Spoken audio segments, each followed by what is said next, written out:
কথা বললো, প্রচণ্ড খারাপ। তারপরে আমাদের লাবু ভাইয়ের সাথে যখন কথা বলা হচ্ছিল, ম্যানেজার যখন কথা বলছিলেন, ওনাদের স্টাফরা পিছন থেকে আসছে, এসে ভিডিও করছে, লাইভ করছে, তখন হচ্ছে তাদের লাবু ভাই তাদের ফোনটা নিয়ে নেওয়ার চেষ্টা করেছে। না, আমরা এখানে ম্যানেজারের সাথে কথা বলতে আসছি, আপনারা এখান থেকে যান।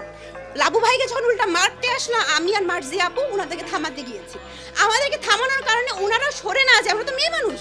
লাবু ভাইয়ের সাথে সমস্যা হয়েছে, ওনারা সরে যাবে ওখান থেকে, ওনারা আমাদের গায়ে আঘাত করেছে।